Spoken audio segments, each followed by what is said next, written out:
Hi, I'm Chris Lau, the Regional Administrator here at DCF in Region 4. We created this video as an opportunity to demonstrate for staff ways in which they could engage families in conversations about race and culture. This will allow us to better partner with families to provide meaningful and effective services. Thank you, and we hope you enjoy the video.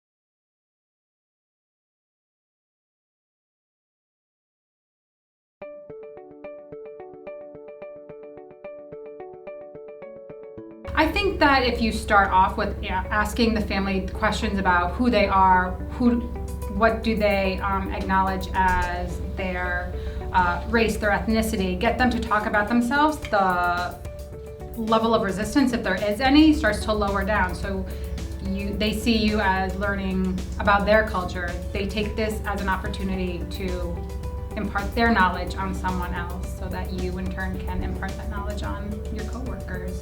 When I think about cultural competence, to me, what comes to mind is somebody who is very much understanding of other races, other ethnicities, other cultures in our world. There's not a narrow-minded person who thinks that, there's only one type of race, one type of person, one type of individual. We all come from all different backgrounds. You are competent to do the job that you're requested to do, or be the person that you are expected to be, regardless of culture, in any situation. Having knowledge, having an awareness, and having respect of other people's cultures, other people's differences. I know they have practices that are different than ours, so they have to take that into consideration and be sensitive to it. So I try to approach things in an objective way. The National Association of Social Workers defines culture as being inclusive beyond race and ethnicity, inclusive of, but not limited to, sexual orientation, gender identity and expression, and religious identity and spirituality. The National Association of Social Workers goes on to define the concept of competence as an indicator of attitudes, knowledge, and skills that enable effective cross-cultural practice.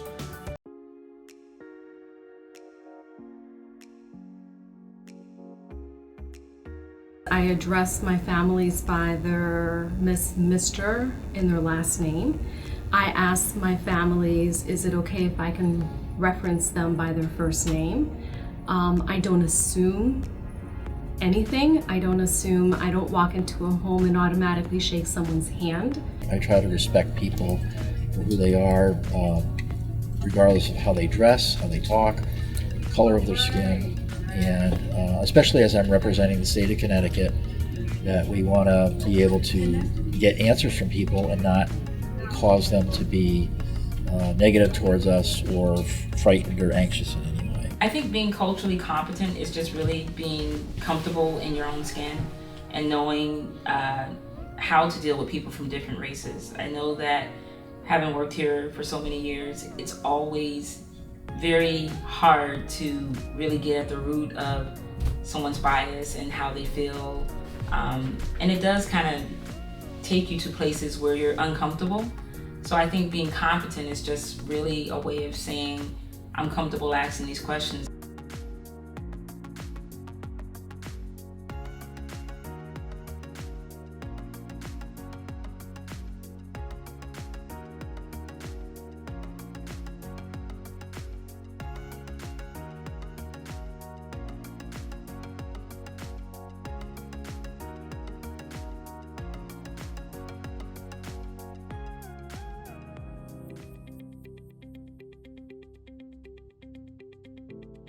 Listen to them, talk with them. Don't talk down to them. Talk to them. If I'm not going to talk to somebody and try to gain a better understanding of them, then I'm just going to be a naive person, and I'm never going to be able to break down that wall so that way I can get to know them and really get and work with them well.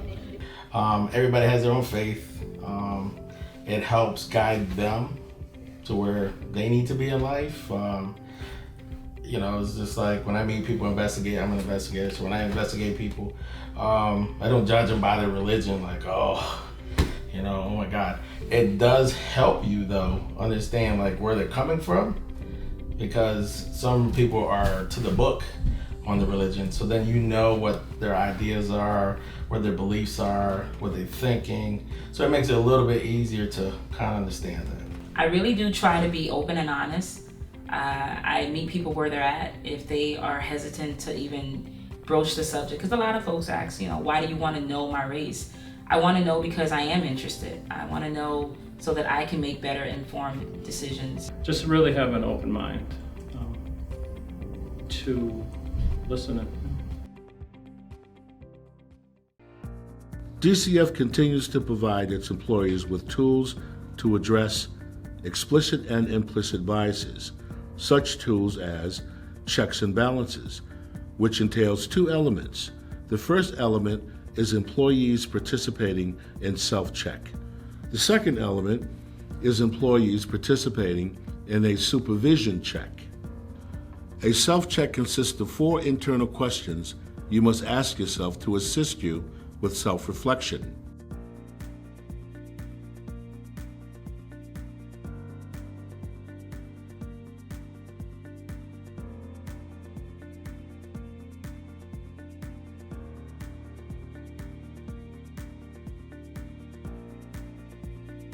A supervision check consists of being open to allowing others to review your work and your decisions through a cultural sensitive lens and challenge your conclusions.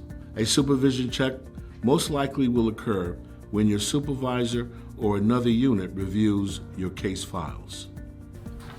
I noticed in your protocol that you don't have anything that speaks to the family's culture. I need you to use the Standing Tall for Racial Justice tools. Engage the family by making the family feel comfortable with providing you with information regarding their cultural background. Be honest with the family by letting the family know that you want to provide services that are sensitive to their cultural belief system and values. Ask follow-up questions. I did what you asked me to do. It was really helpful using the racial justice tools. I was able to talk to this family and I felt really comfortable asking questions that I normally would not be able to ask. Thank you. Hello, I am Carmen Kareki. And I'm Somali Wantongdi, and we are the co-chairs of the Region 4 Racial Justice CQI. We hope you enjoyed this video presentation and that you obtain tools to work with families to understand their cultural identities and your own cultural background. It is our sincere hope that you will employ the self-reflection and supervision check tool at every stage of a family's case to ensure that the services DCF provides is culturally sensitive to the family's individual and diverse belief systems. When you make a conscious effort to utilize this tool, we can say together, I stand tall for racial justice. I stand tall for racial justice. I stand tall for racial justice. I stand tall for racial justice. I stand tall for racial justice.